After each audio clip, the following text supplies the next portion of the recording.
Welcome back, everybody, to Comic Shop Talk on the Late Night Chat Network, your first stop for pop culture talk.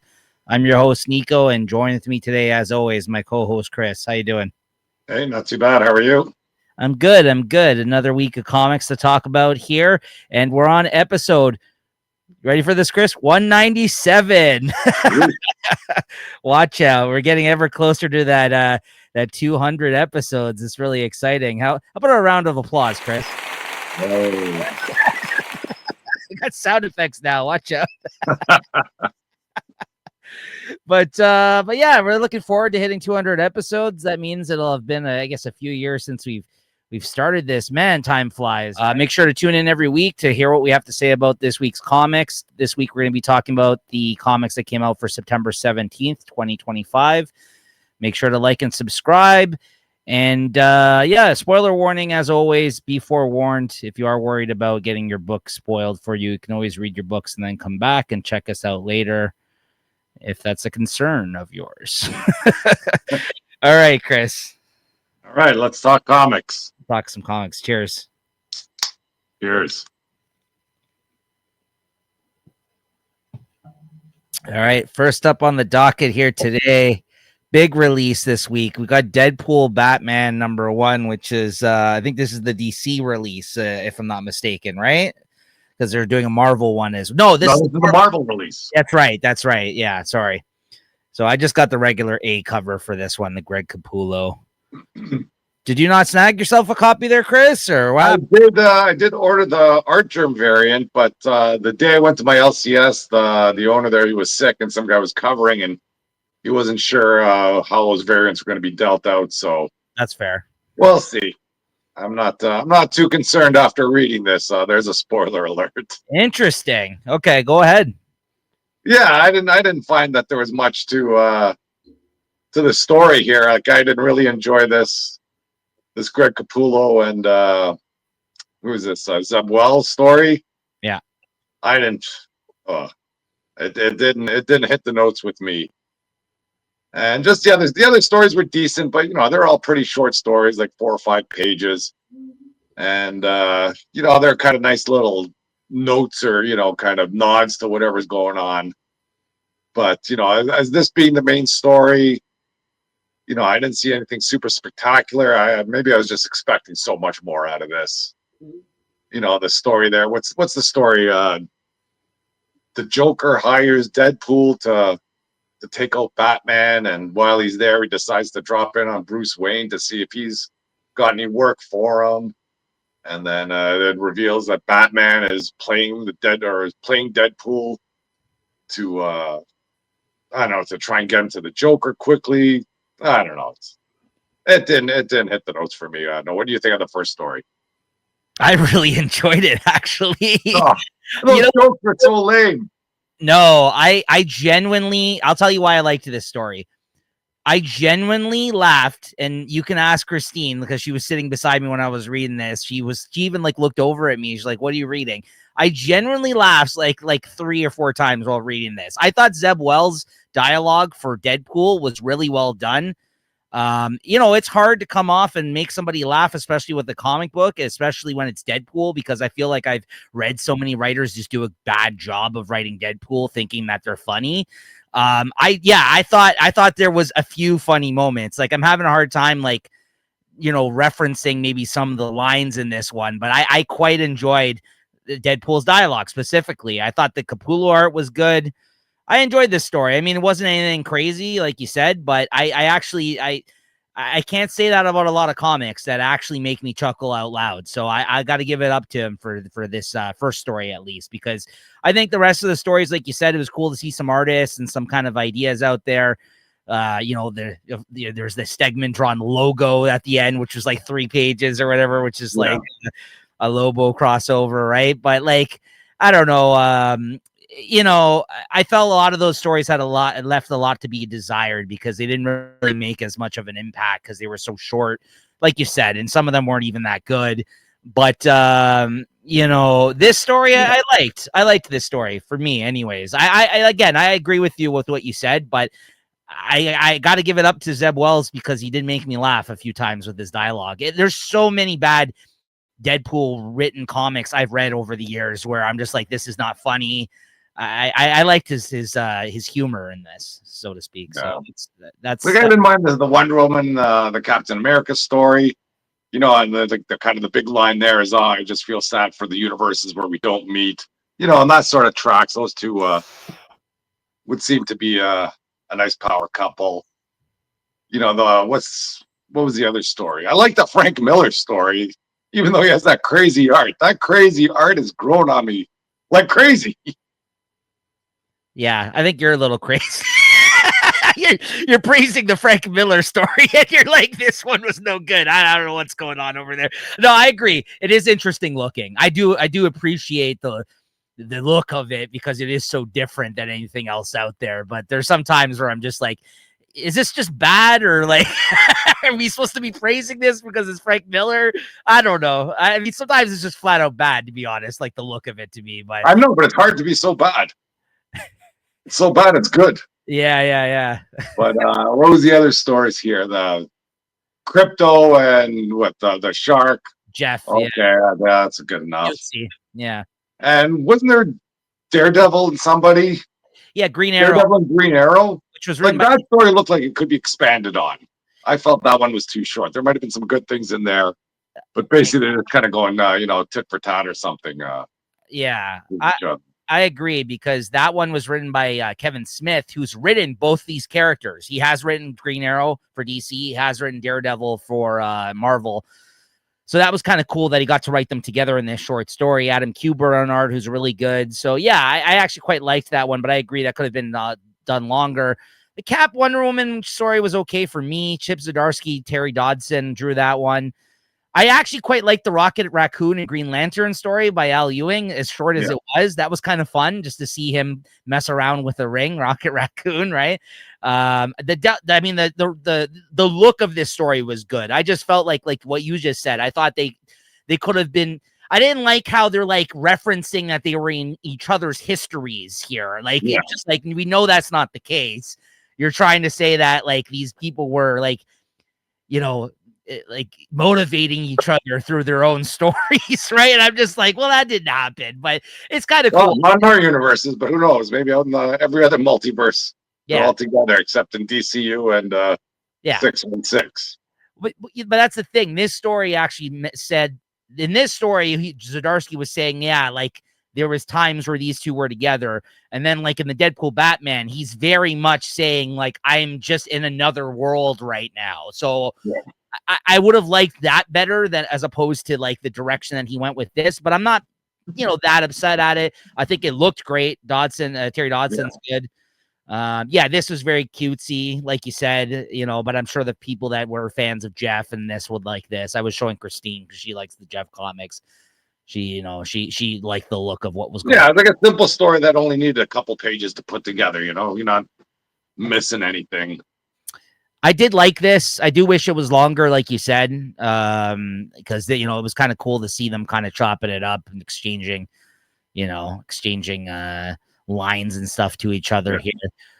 Count Vertigo, of course, Green Arrow villain, but of course, Daredevil. It works really well for him because it's kind of like the sound amplifying and all this kind of stuff. And I did like this story a lot. I thought this was a good short story, actually, a good use of the page count. Let's say this Green Lantern, Rocket Raccoon, Green Lantern gets the Infinity Gauntlet, and this was cool looking. I will give you that. I like the scrunched down, weird looking Wolverine at the end of the story here. This one right here coming up after this page, actually. Oh yeah, then he strapped all these bombs onto his like a utility belt of bombs onto him.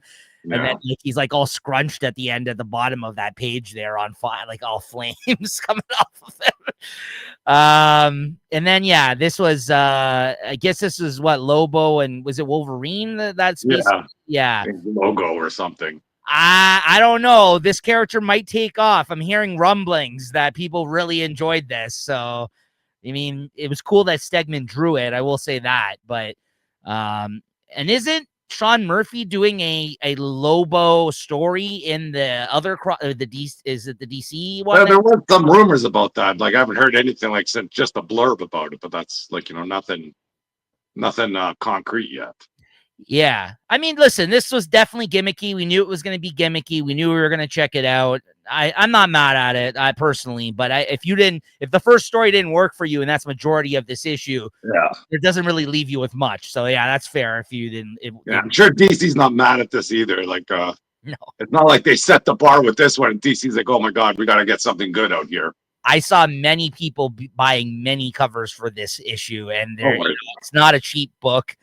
And I just stuck to the one cover on this one. I will say though, the DC, there's like 3 covers I want for the DC one. So I don't know what's gonna happen there, but we'll see. Hopefully that one's a little bit better in terms of the talent that they got working on that book, anyways, right? What'd you give this, Chris? Oh, I want to give it a 3.5, but I'll give it a 3.75 after talking about it. Maybe it wasn't as bad as I remember. I'm going to give it a solid 4 out of 5, this one, just because, like I said, the jokes hit. I got to give it points for that. I don't really laugh at comics all that often. So that, like, there's definitively, there was at least 3 times I laughed in this issue. So Yeah, you were laughing. I was cringing. hey, I'm sure there was many other people that were doing the same, but maybe it just hit me at the right time. So, all right. Next up, we got Predator Kills the Marvel Universe #2. Yeah, I might have to leaf through this one, but I do remember it being a fun read and everything that's going on. I guess they're taking out some of the big players. Would we have Craven kind of sneaks onto Shield? I guess using the old Star Wars trick. Oh, I don't know. That's an old code, but it seems to check out. We'll let him in, and he I don't know if he's going to go to town with all the Predator fleet there. And I like what they did with Wolverine, or not Wolverine, Magneto and Professor X. They're kind of chit chat, and Magneto's like, I think we got to take over the world. Bad things are happening, and then in the middle of their conversation, they get interrupted, and they got some sort of anti-magnetic ray to take care of Magneto. So I think they're taking down some of these, big players in a decent way. And I remember back, I don't know, was it in the Wolverine, Predator Wolverine, where they had the kaiju weapon X, and like I was groaning about that. I was like, what the heck does that have to do with anything? I guess we find out here. It looks like that kaiju here might be saving the world. But we'll see, because I guess that kaiju's been trained by or is under the control of the Weapon X program. Yeah. And maybe we'll see how that goes. So that's some fun stuff. I felt I didn't have as much fun with this one as I did with the first issue. It was still okay, but the first issue was a lot of fun. I felt like they really touched on all the different mini series that Benjamin Percy had written that were like in this world of his. I still can't get past like the fact that none of these characters are sounding like I feel like they're supposed to, but I guess that's why this is like his own corner of the Marvel Universe stuff. I have to keep reminding myself, I feel like he's playing it like this is an Elseworlds type of story. Despite because he's, they're killing people, like he takes out Cyclops here, right? So like, yeah. So other than that, I do find sometimes the dialogue throws me for a loop because I'm like, this doesn't sound like the characters I know, but then, once I remind myself, okay, I guess it's its own thing, it's, I just got to kind of continue to do that. I did like the fact that the Avengers, like they tried to like sneak up on the Avengers there and they were able to get the drop on them somewhat. They were able to suss them out. That was interesting, that scene. And I do really like the fact that Craven is helping them hunt the heroes of this universe. The Hulk's in the mix now. So yeah, I'm going to read the rest of this. I just didn't think it didn't make as much of an impression on me as much as the first issue did personally. But I said the same thing about, actually, no, that's the opposite. I didn't like that first Godzilla versus the Marvel Universe book they did. And then after that, I thought it was fun. Right. So it's kind of like these books are, because there are these other properties, like every other issue is like a new experience. I find like, yeah, they're involving characters you like, and they're portraying your character properly. You enjoy it, and if they don't, that's the only thing I don't like about this is when they get these heavy hitters and they get killed in like 2 or 3 panels, where otherwise, this would be a freaking half the book in the battle. Like he should be able to freaking attack these. Magneto should be able to put more of a fight up against these kaiju, even though they only have whatever, they have vibranium, so I guess you can't really mess around with that. But I'm sure they got some metal floating around in there. Not everything can be vibranium. Right. But yeah, anyways, I'd give this. I'll give it a 3.75 as well. I'll go 3.5 out of 5 on this one, just a little bit lower. Next up, I got a few books here I read this week. You got Creep Show Volume 4, The Return of Creep Show #1. I mean, now that Silver Coin is gone, this is my #1 anthology that I always pick up and read. And I mean, not just horror anthology, just anthology. These have all been pretty good. This first story, these are both written by writers I'm not really familiar with in this one, but it's got Eduardo Rizzo on art, who's like, one of my, I love Eduardo Rizzo's work. He worked on 100 Bullets for Vertigo back in the day with Ryan Azzarello, and has done a lot of stuff since then as well, but I haven't seen him in a while. I think he was doing a book with Ryan Azzarello recently through Distillery, which I usually don't read their issues. I usually just pick up the collections if I'm interested in it.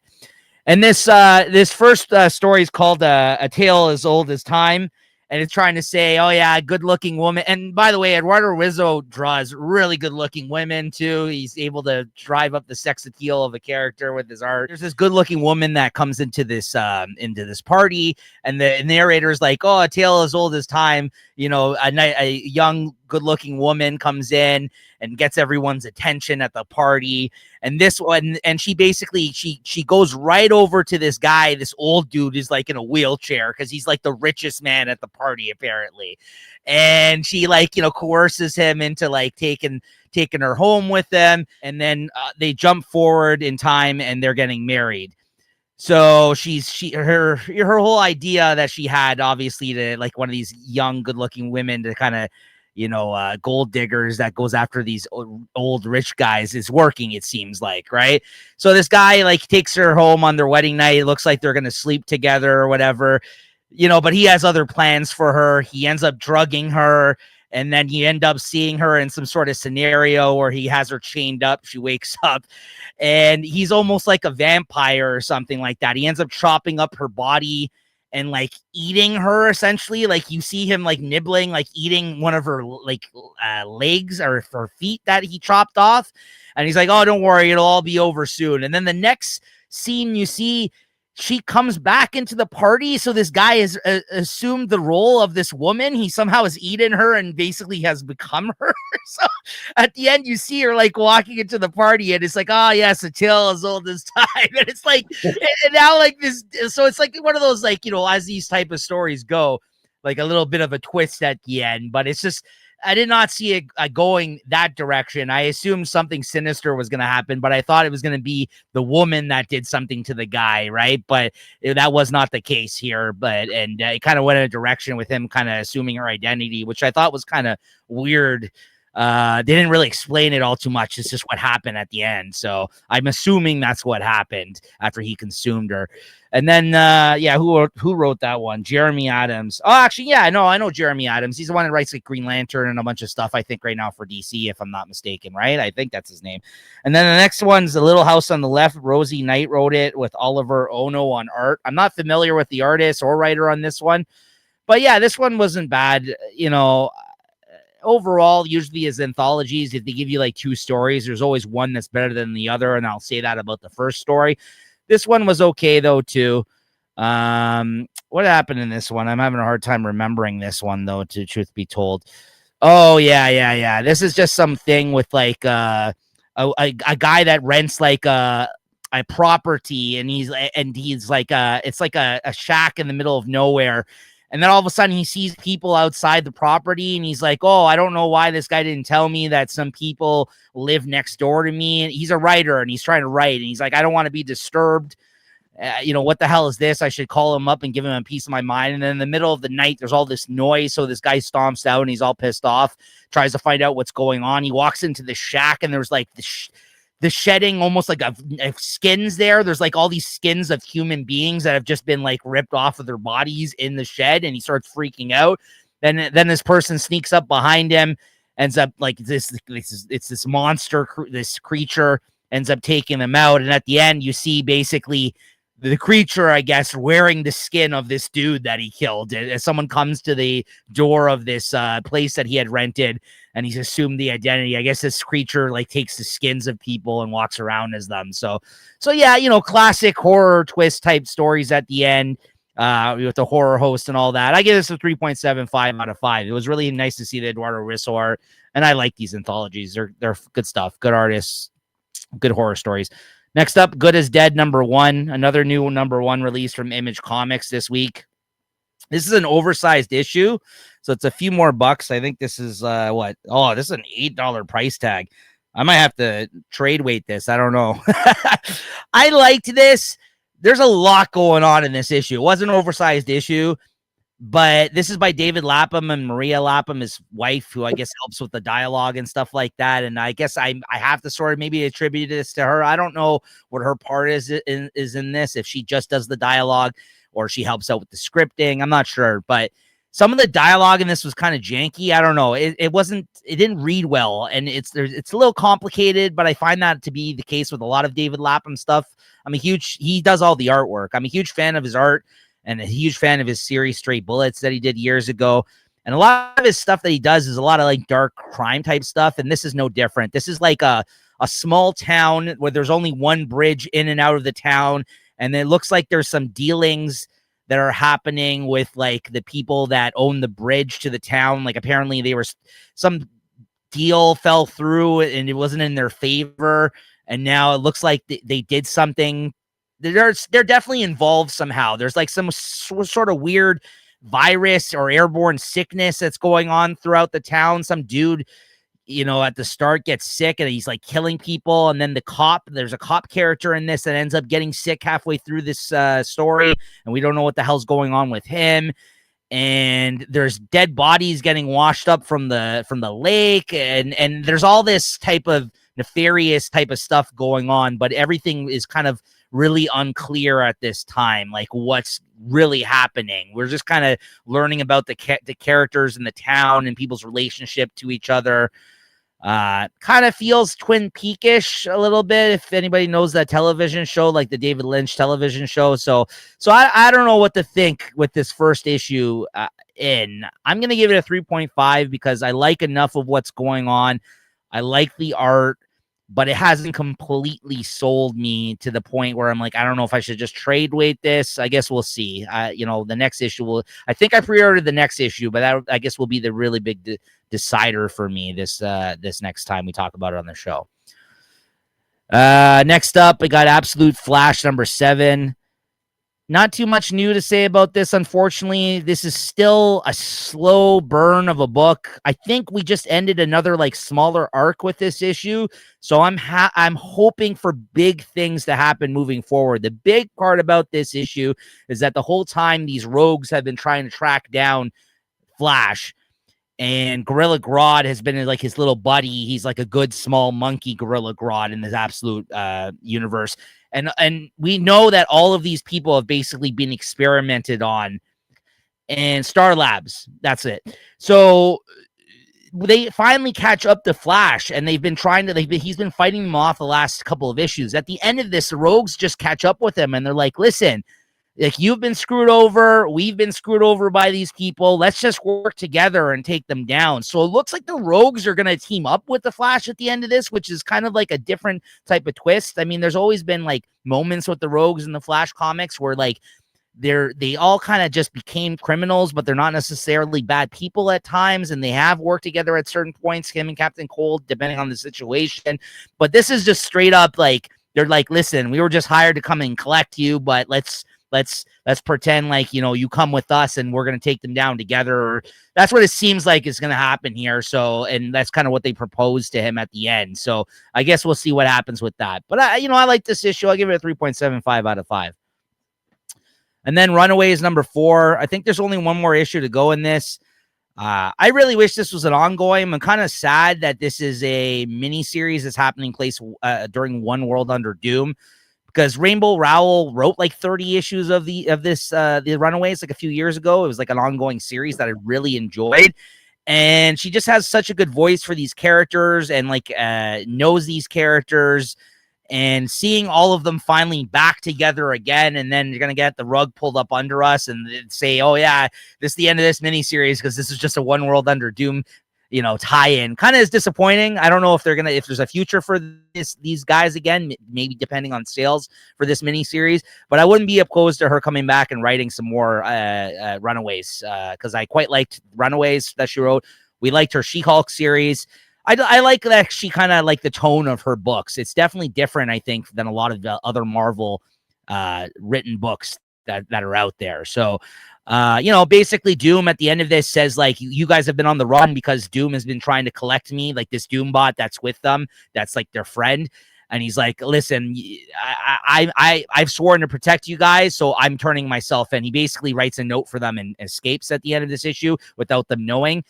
And then at the final page, the Doombots all are swarming the house that they are in, even though he had went back to go join them. And it looks like they found them. They've sussed them out, and doesn't look good for the Runaways by the end of this. But I think next issue is the last one. So whatever's going to happen is going to wrap up, unless it's going 6 issues. I think it was 5, though. And I don't know. We'll see what happens. But good. 3.75 out of 5. And then finally, a couple more still. Sorry. Exquisite Corpses, number 5.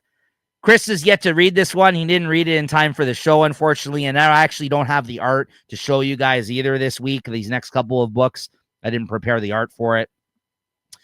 Another really great issue. I don't want to spoil anything. I'll say one of the other main characters, as happens in every issue, gets taken out. Jordi Belair wrote this one with James. How does he pronounce it, Chris? You were in that panel. I was there, but I don't remember. It's like Onion. Tinyon. Yeah. It's like onion, Tinyon or something like that. Anyways, he says he'll accept any way that you want to say it because it's the name that everyone gets wrong apparently in comics. We went to see him in a panel at Fan Expo, and yeah, he went on about that at the start. But that his label is Tiny Onion, and he called it that because of the sound of his last name, the proper pronunciation. Anyways, Jordi Belair, the colorist who also colored this, wrote this one, and we had art by Claire Rowe with Michael Walsh. Another big character gets taken out in this, and there's some really great scenes. Things are really coming together with the setup of these killers and the involvement of the people in this world, like just the bystanders. And this was another very solid issue. I had a lot of fun with it. I really enjoy the kind of the idea of the twists and turns that each writer who comes onto the book is able to apply to like whatever story whatever they're adding to the storyline. And I thought Jordi Belair did a really good job of kind of like really looking at some of the like the innocent bystander people that are being affected by this in this story, in this issue, because I feel like the focus is mainly being on the family of people that are watching behind the scenes, as well as the killers, which there is a bunch of that in this issue too. But there's some really great moments with like that car salesman guy who got his hand chopped off last issue in this. And I'll leave it at that. But there's more fatalities than ever, I feel like, in this issue. There's a couple of people that get taken out, people that are in the game and people that aren't in the game. So I gave this 4 out of 5. Great stuff. Really enjoy this series. And then finally, this ends tonight, number 3. And this ends this crappy ass series. And this sucked. That's all I'm going to say about that. I don't even have the art, which is the highlight of this whole series. Jerry Duggan, I don't know what the hell you were smoking when you wrote this or what the concept is behind this, like how you came up with this. It seems almost like he's doing Marvel method, applying words to Jay Lee's art, whatever he wanted to draw. He draws sexy looking women and swords and all this kind of action and stuff going on in this series, which is all fun to look at. But the story itself was shit. There's literally a guy in the story in this issue that says this ends tonight in this issue. And I'm just like, this is terrible. It's one of the worst things I've ever read by Jerry Duggan. I don't know what the hell is going on with him on this series. Thank God it's only 3 issues. Then, Chris, he had the nerve to end the story on a cliffhanger. It doesn't even end in a satisfying way after all of that. So if this returns, I'm out. I'm not going to buy the issues in the next series. I'll just look at the art. I'll flip through it or something on the rack. I'm not buying into another one of these series. So this ends tonight. Not good. I'm, again, and I've said this for every issue, I'm giving this a 3 because I love Jay Lee's art so goddamn much. I did enjoy looking at this. Otherwise, this is like a 2 this book, because I it was all over the place and I couldn't keep up with what the hell was going on in this story. I don't think it's just me, by the way, either. It wasn't that it was confusing. It was just terribly written, in my opinion. And I don't know what was going on with Jerry Duggan when he wrote this. All right, Chris, Invincible Universe Battle Beast number 5. Well, now we get some good stuff here. The art, once again, can't complain about the art here, and the art style too. I don't want to say it's gory, but it's a lot of blood, a lot of people getting like I think it just opens up with somebody getting chomped, and they're stretching out the sinew and all that sort of stuff. So it's all fun to read. And then the relationship between I guess Battle Beast and his crew. We got that kind of cowardly prince and his robot friend, and they're kind of they're trying to travel to the castle to find is it Colossus? Yeah. Or no, Juggernaut. Colossus was the first one that he killed. Yeah, right. So you get a bit of history of Colossus and Juggernaut, how they took over the planet, and then kind of what a coward this whatever the alien is there. So you start feeling for the guy that he's trying to do better now that he's with Battle Beast. And there's a lot of dialogue between them where Battle Beast doesn't want to kind of admit that they're friends or that he's being friendly with them, and they're trying to egg him on. But then when the show starts, they finally get to the castle, and on their way to confronting the Juggernaut, the whatever that prince, he seems to be growing his legs back. You kind of feel good about that. Oh, he escapes that little suit that he's wearing. And then once they run into the Juggernaut, the first thing that happens to him is he gets freaking stomped. And his whole body's gone. I thought that was hilarious. And then, they don't give you much of the battle. They kind of have their little promos there before they fight. And, I'm looking forward to the next issue, and I hope it just gets right down to business and they just scrap it up for the next issue. Yeah, this is one of the funnest books that I'm currently reading, and the art kicks ass. Ryan Otley is great. And I thought the funniest part about this issue was when the flashbacks, you see like this alien, they're trying to like portray him almost as like a ladies' man of sorts. Like he's like this hunky, he's got like one strand of blonde hair. I just thought it was hilarious. I mean, he's got all these like harems or something, almost like just women that, because he's the king or he's the king's son or whatever, that are just like hanging around him at all times and that he's hooking up with. And then, yeah, like you said, clearly just a coward who, whenever he went on about like maybe his respect or a prominence, let's say to Battle Beast, is not really the case. Like now that we're seeing the flashbacks, like, I thought this guy actually was maybe like a big deal of some sort, but now, we're finding out that's not really, the case. He's just the son of the king and he didn't really contribute to anything. And now he's going to come back and find that this whole place has been taken over, and it's up to Battle Beast to actually, I guess bring back this castle for or even this area, right? But all he cares about is getting killed. So it's an interesting story. Anyways, yeah, good stuff. What'd you give this, Chris? I give this a 4. Same, 4 out of 5. Next up, you got G.I. Joe 11. It's one of the few comics I did get, G.I. Joe 11. So I guess we have Baroness and CoverGirl. You're following their story. Major Blood is trying to kill Baroness, and he's got her parents sort of under lock and key, being, I guess, stalked by the Raptor. CoverGirl has escaped that pit that they're in, and she's trying to track down the Raptor. And I guess Baroness is just trying to stall time in this fight with Major Blood, because if she does beat him, then the Raptor will kill her parents. But I guess in the middle of all that, CoverGirl does find the Raptor. She takes him out, and then Baroness takes out Major Blood and takes out the other eye. So that was surprising. I knew he was always wearing the one patch. I know what he's going to do as a blind man. And then in the other story, we have, is it Clutch with Risk? And Hound is the Transformer, right? His name's Hound, I believe. Yeah, well, Risk is the other Joe that's with them, right? The MMA fighter guy is Risk. Yeah.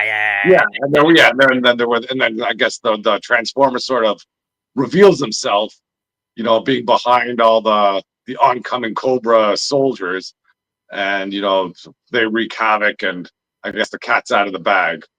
I don't see why Risk is really keeping the secret to himself, but he's still holding up that part of the bargain.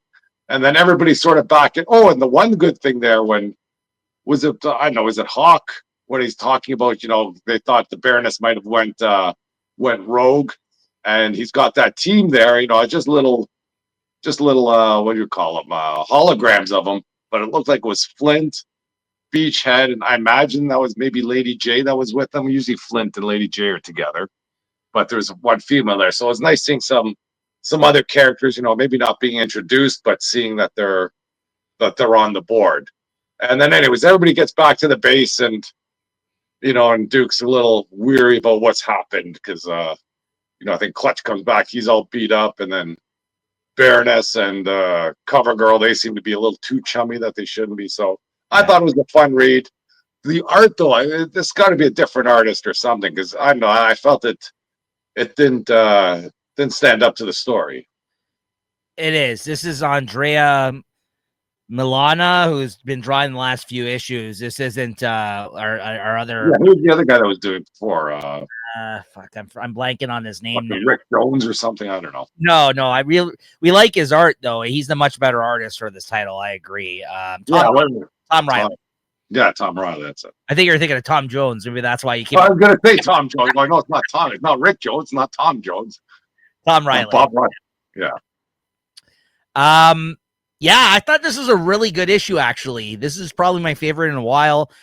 I think we're finally seeing all these kind of plot threads that they've had going on come to fruition. I mean, you even had a moment with Cobra Commander. Right, and Destro. And Destro in this, that was interesting. And like you said, even this last scene where he's kind of spying on them, thinking that he was ready to take her down, like if she flips sides, essentially. And then they set up the fact that there's a new character, Shooter, that's going to be coming into the book, I guess, next issue, because he's got her dossier kind of like open up on the table. So I'm really digging a lot that's going on in this book. And I think this is one of those things that, like, the more issues that they put in, there's like layers to the plots that are happening here, right? Like old school comics where you got like several different things happening at once that are going to build and then basically pay off and come to fruition. I think that's what we're starting to see here. I mean, and then also we know that there's probably going to be a crossover coming up down the line, as well as an event storyline in the pages of this book. So yeah, I think this book's in a really good spot. I've been really digging it lately. I think this is a really solid issue. And like you pointed out, my favorite part was at the end where they came back, they're all afraid of Duke and they're all pretending like nothing had happened, even though they both came back from scenarios that ended finally good for them, even though they had, they got roughed up a bit and, but they've been getting their ass kicked throughout the whole first arc of this book. Maybe that's what I enjoyed out of this one, is they finally won something too. Yeah, exactly. I dug it. It was a good issue. What'd you give this? No, I'll give this a 4 as well. I liked it. After we talked about it, yeah, I give it a 4 out of 5 too. I agree. This is a solid one. Next up, we got Batman Superman World's Finest, number 43. Yeah, what's this, part 3 of Bizarro World? I don't know. I think I might have missed the middle part of this arc, but I don't like Bizarro at all. Like, or at least the whole Bizarro world where everybody's, whenever he says something, and now it's a smart Bizarro. I don't know if I gotta, reverse read whatever he's saying. The worst thing I could think of, if there was like a Bizarro and a Zatanna mashup or team up, and you got hers, everything's backwards, and you got Bizarro's, everything's freaking, the meaning is reversed. And I don't know, I'm just trying to think about, this. I used to really enjoy this Batman's World's Finest. The art, you can't complain about it. And the story's, it's decent, but now we got Mark Waid all over the place. When this first came out, this was like Mark's his only story. Oh God, they should give Mark Waid more stuff. Okay, I think we talked about that earlier, but I didn't say give him the keys to the whole freaking universe and have him write everything. But the downside is all the other titles now are good, so that sort of leaves this one lost in the dust. That's my feeling, but no, you made some good points there, and I feel like what we're seeing that he's falling into with this book, which kind of plays to the fact that I've kept buying it the whole way through. We're 43 issues in. You actually, I think, went the smarter route because you've been kind of dipping in and out depending on the arc. And honestly, I think that's the way to kind of go about this title at this point, because I feel like every other arc hasn't been as great as the one previous. Like, I feel like you can check out, like, this one I didn't like all that much, to be honest with you. It was fine. I mean, it's better than most. Like you said, it's serviceable. It's got good art on it. It's interesting. You know, they're fun stories for the most part, but I'm not a huge Bizarro fan either. So if I checked out for this 3 issues or however long this story has been, and then came back for the next one, which I'm really looking forward to, because that's the second part of the really bad date with Robin and Supergirl, which has been teased. Yeah, that's what I'm looking forward to, that issue. Yeah. So yeah, that's what I mean. But that's one you want to come back for. But then after that, who the hell knows what we'll get? And then also there's the fact that Wade has, because he's writing all these other books, like you said, the more important stuff he's been putting over in Justice League Unlimited now, it feels like. And he's even used this book as a vessel for a crossover not too long ago, right? Yeah. So I think it took away from what made this book fun in that sense, because now he has to use it as like a storytelling thing with the other titles that he's doing, right? So, like, I don't know. This was not my favorite arc. I still like the title overall, but this is one of those things where I feel like if you dipped in and out, it's not going to affect your reading of this series whatsoever, because there's not really a through line in this series, because he's kind of been still trying to write it almost like a throwbacky older school comic zaniness that's happening in it. So anyways, really looking forward to the next issue. This one wasn't my cup of ที่very much, this arc. So what'd you give this? I'll give it a 3.75 though. I did like the art, and there were a few beats in there that that I enjoyed, but overall I didn't enjoy much. Yeah, I guess I can join you in 3.75. I'm going between 3.5, 3.75. Overall, the arc was not my favorite, but you're right. It is still good, decent, and better than most still, I think. The world is interesting. It's just too hard to read. Yeah, that's fair. Next up, we got Fantastic Four number 3.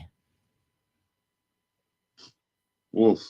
I know it's good, but they're spending way too long on all this stuff that's going on. I hear, there's a lot of time travel back in time into your own time to stop something happening from the future. But, what it boils down to is Doom has whatever that machine was that sets him up to kind of reverse time. So whenever somebody beats him, he just goes back in time, figures out what they did to beat them, and then kind of replay it, and he'll remember what happens where nobody else does. And then they think they found the machine here. They can just smash the machine up and everything will be fine. That doesn't seem to work because it's been magically protected, and then Doom's there, and you think, oh, freaking Doom's got to drop on him again. And then they come up, or I guess Johnny Storm sort of comes up with some plan on how to fix this. And I forget what he does. He tells Reed to change the stop points. So there's store points into save points or something. So he basically took all the, if you think of like, from what my understanding of it is, if you think of like a video game where there's save slots, let's say there's like 4 save slots. He basically saved the same point in time on all of the same slots, slots, instead of him having different slots for different points in time, which was making it able to basically erase and redo and bring them back to the same point every time. He has them going back to the same moment. I think it's something to do with that, right? Like he repeated events where Doom, they actually got the upper hand in one of the scenarios. And because they got the upper hand, they saved that period in time. So every time they go back, like Doom, instead, they kind of flipped it on Doom's Doom, whereas he always had the upper hand, to where Fantastic Four actually had the upper hand each time. Yeah, like Doom couldn't go back to a time earlier than when he got beat. And then he tries to replay that moment over and over and over again, trying to figure a way out of it. He never does. And then the machine just breaks. Yeah. And then I don't know what happens to them after. Then they just go away. Like, yeah, that's I don't know. Like that one kind of threw me for a loop. I thought they had him sort of, they got him by the balls there. And he's like, oh, you got me this time. And what does he disappear? And pretty much, yeah. They fly away in their car. And I don't know whose time are they in now. I don't know. I guess we'll find out next issue. But this is the problem, though, and that's what my main comment was on this issue is, unfortunately, because Ryan North is also writing this One World Under Doom, and this is almost like an extension of that, it takes away of what makes this book special, because all these issues have been like singular one-shot kind of science adventure stories that he's been doing, even like the 2-parter or 3-parter, I think in this case. But because he has to like bring it back to the event, yeah, the way this concluded, like you said, was kind of unsatisfactory, because we still know there's going to be something that's going to happen with Doom and the Fantastic Four in the pages of the event, right? And it kind of took away from like what I like about this title, right? Ryan North wasn't able to kind of bring it back around in that sense. Yeah. And also, like you said, like the fact that we had to kind of discuss like what happened here. The explanation of the solution in this was a little bit convoluted as well, I felt like, this time around. Yeah. So it was probably my least favorite issue out of the first 3 that we've had with this relaunch, because I've really been high on this book. I still think it's a really good book. I still like Ramos on art. I think Humberto Ramos, he's great. But I was a little disappointed by the end of this one. I agree, just because it's like, okay, now we got to go back to the event now and see what happens there, right? So I don't know. I guess we'll see. Yeah. What'd you give this? Yeah, this is a 3.5, unfortunately. Same. Yep. 3.5 out of 5. Next up, we got New Avengers number 4. Yeah, I like this New Avengers. I like the crew. I don't think they have all the proper voices, like Carnage and Eddie Brock. I don't even really know what his voice is, because I'm not reading any of the Carnage, but he seems to be like a happy-go-lucky character here. He's joking around with Clea, saying, "Oh, I think I got a chance," and I'm still not sure is Namor. Is that the real Namor, or is that like the busted up Namor from the undead ones that were brought back? So, from my understanding, the one that they were fighting in this first part of the story was being controlled by the other Namor, and then you find out that the other Namor has now mutated into like a big giant creature. So the Namor that they fight is like this big. He's basically, because he's mutant and like he turns into this big giant sea creature that they have to fight later in the issue. And by the end of it, the Namor that they were fighting is their Namor now that he's not being controlled by anybody. Like, that's what all these like clones that are running around having to take care of are basically doing. They're all running amok, and they're working under the spell of like the other Doctor Strange or whatever that's been happening here.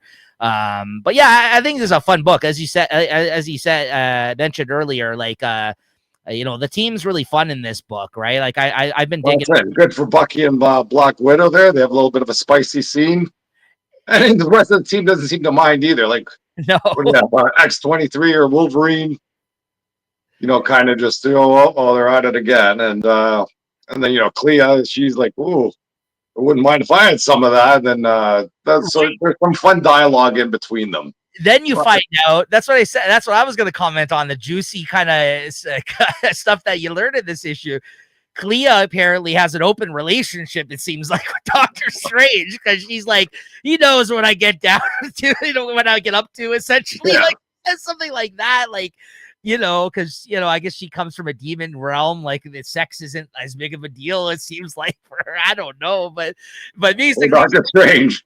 He's in a monogamous relationship. She's not. Apparently not. But I mean, like, Doctor Strange has gotten up to a lot too with different people throughout the Marvel universe, right? Let's not forget he's a bit of a playboy himself. So I guess they're both cool with this. I don't know, but she mentions that, and like you said, there's just like a casual fling between Black Widow and Bucky, which was pretty great in this, because she basically says to him, like, you need to relieve some stress, like she just hops on. So there's some fun stuff happening in this book. I love all the characters involved in this team. It's a weird dynamic, like you said. They don't sound maybe like what you would think, but but it's a fun read. It's fun to read. I enjoyed it. Fun book. What'd you give this? I give it 3.75. Same. Yeah, 3.75 out of 5. Ultimate 16, Chris. Yeah, crap. Is this a filler issue? Like, there's no heroes involved in this whole thing. It's all about sort of the underground. I think the most interesting thing is that teacher, her last name was Walters.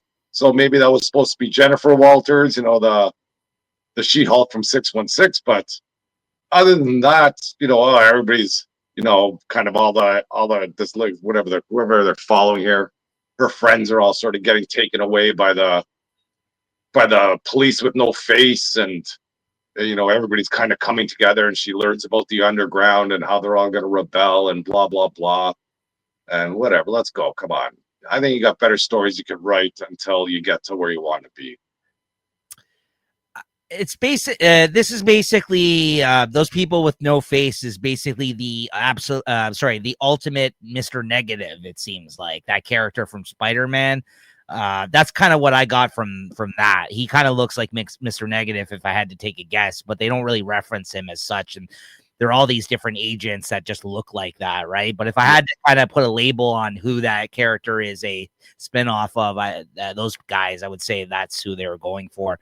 I didn't mind. The only thing I'll say about this issue, I didn't love this issue either. I agree with you. Like, they're really taking their time getting to some sort of a point of this book and forming of the team finally to move forward with this ultimate end.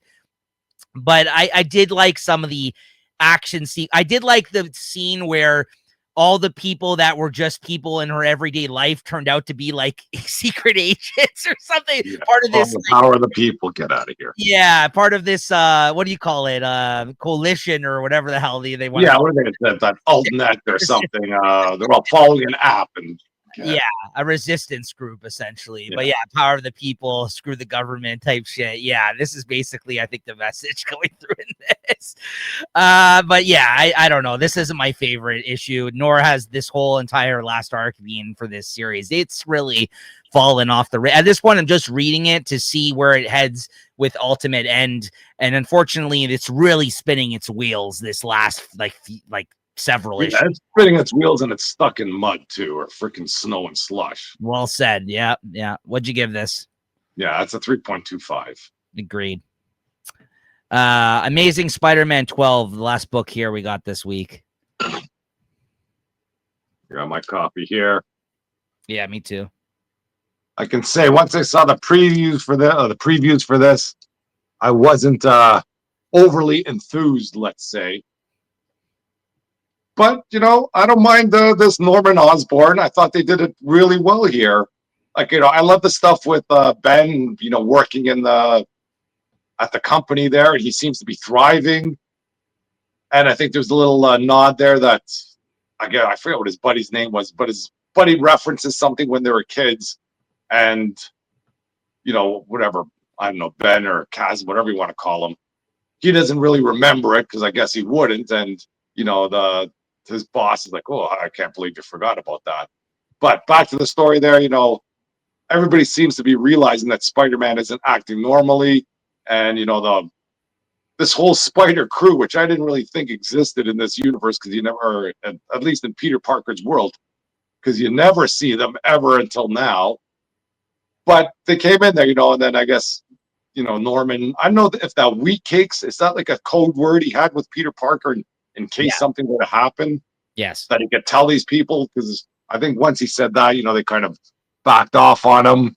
Yeah. But then when they all started fighting, and, even though, he's not Spider-Man, he's like the lines he has, he goes, I've been fighting spiders all my life. I can do this with my eyes closed. And you're nowhere as good as any of them. And he starts really thrashing all of them. Mm-hmm. And then when Gwen shows up, that was like, really kind of, that hit him right hard. And, and that tracks really well. And then he freaking realizes what he's doing. He's like, I'm fighting kids. What the heck's going on with me? Yeah. And, I kind of like what they're doing with Norman Osborn. He takes off his mask and sort of reveals everything to them. It's I don't mind this story at all. It kind of reminds me of maybe I've never read it, but the Superior Spider-Man, but with a different sort of take. Yeah, Absolutely. Yeah. I mean, I did read it and I agree with that. Yeah, I'm glad you enjoyed it as well, because me and Chris both, prior to this issue coming out, I think we even maybe said it on the last issue we talked about a couple weeks ago, when we saw that all the Spider people were going to be showing up here. We're just like, oh, we like kind of groaned about it. We're like, oh, I don't know. This was just a good issue. I was pleasantly surprised. I thought obviously the art was really great. And Ed McGuinness was actually on this issue, Ed McGuinness too. Yeah, that's a highlight there for sure. Which is nice to see him.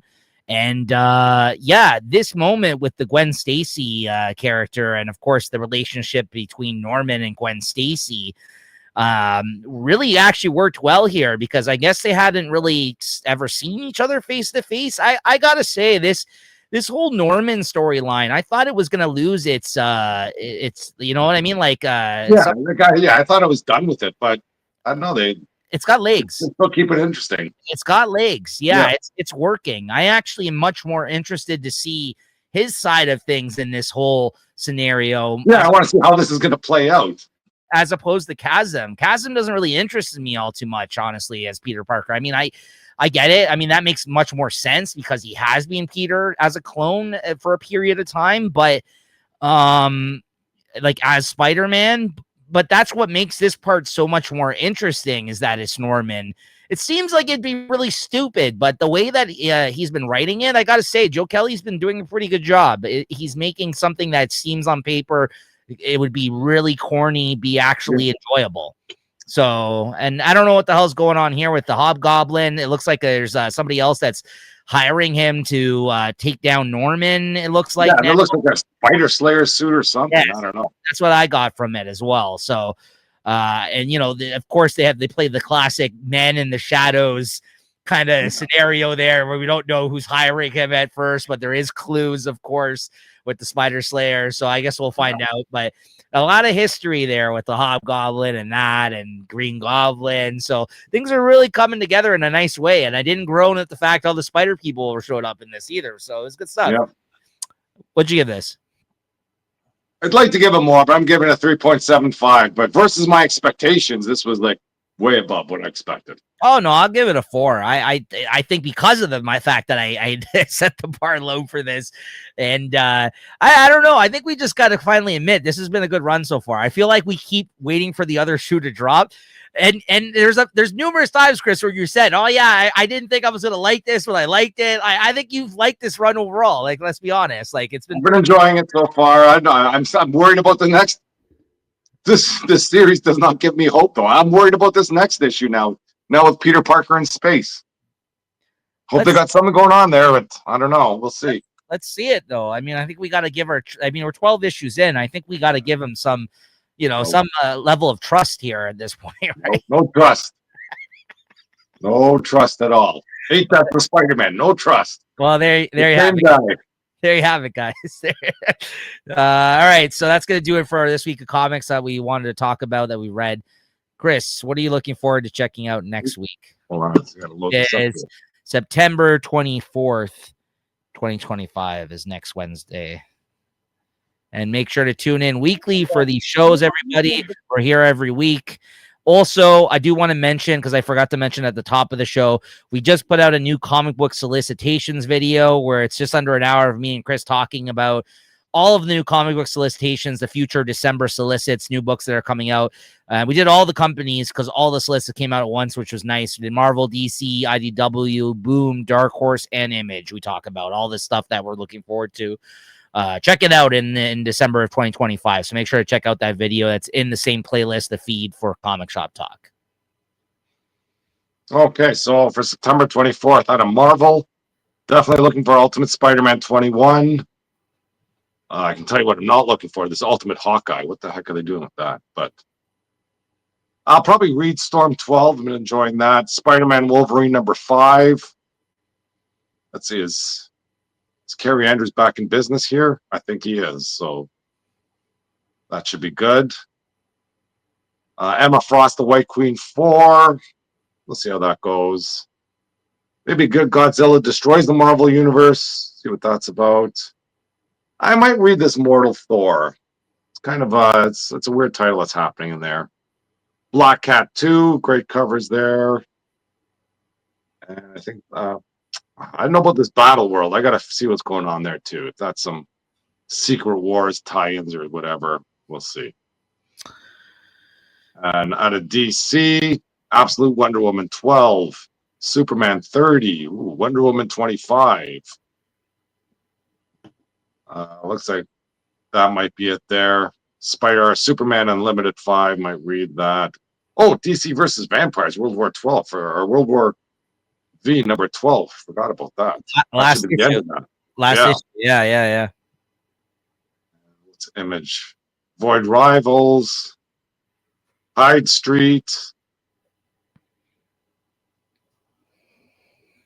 I think that might be it. And maybe a few other there. Who knows? That's what I'm looking forward to buy, I think, at least, and read. All right. I'm picking up Orphan and the Five Beats, Bath of Blood, which is James Stokoe. Love his art. Continuing his like kung fu kind of epic. This is a new miniseries. 1 of 4 comes out next week. The first issue of that. Looking forward to that very much so. DC Absolute Wonder Woman number 12 for sure. I'm picking that up. Something got spoiled for me about that today. I saw a headline. Apparently it's the first appearance of Absolute Zatanna that's going to show up in this issue. So I'm looking forward to that. Yeah. It looked kind of cool. The panel that I saw that was teased. What else do we got here? DC versus Vampires World War V number 12. Yes, very much looking forward to the conclusion of that. That's been great the whole way through. Detective Comics 1101. What else we got from DC? Harley Quinn 54. I might read Justice League Unlimited 11. I'm not picking that up anymore, though. New History of the DC Universe number 3. Superman 30 for sure. That's been great lately. And Wonder Woman 25. Yeah, that's a big issue, I think. I think that story is really amping up now. We'll see. Mouseman knows. Mouseman knows. Yeah. With the ears. Yeah. And then that's Dark Horse, DC Image. What am I looking forward to here?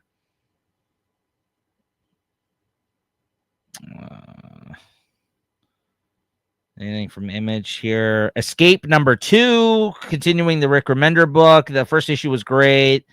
Hyde Street 9, we've been enjoying that. Skinbreaker number 1, the new Robert Kirkman series. I picked that up as well as Escape. I might read this Invisible Man. I think I missed the first issue, but that's a James Tynion book.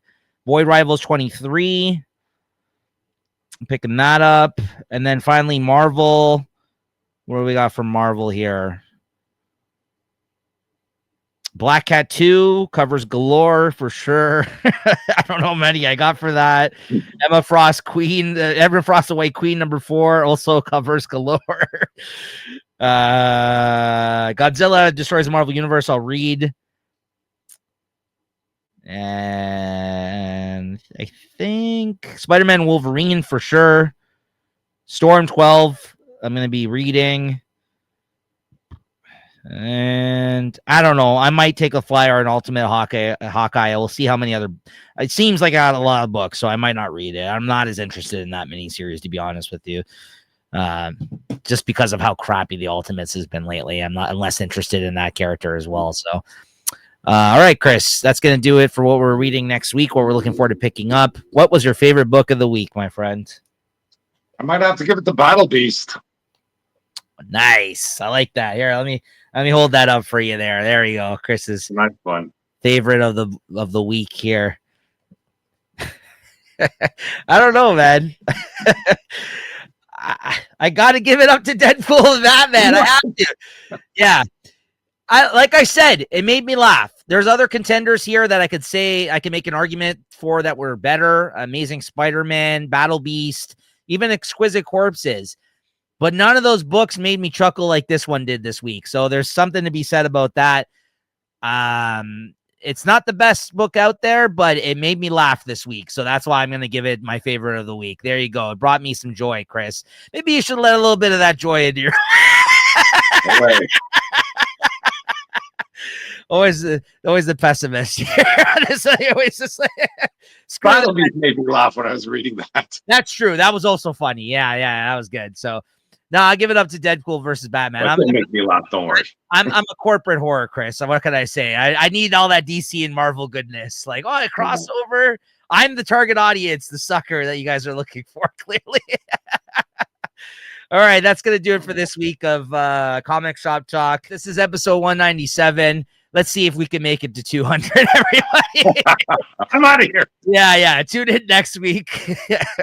As our outro says, to be continued. You can catch us every week here on the Late Night Chat Network. Your first stop for pop culture talk. Make sure to like and subscribe. Thank you to Chris, and thank you to all the viewers out there. See you next time. All right, cheers. Cheers.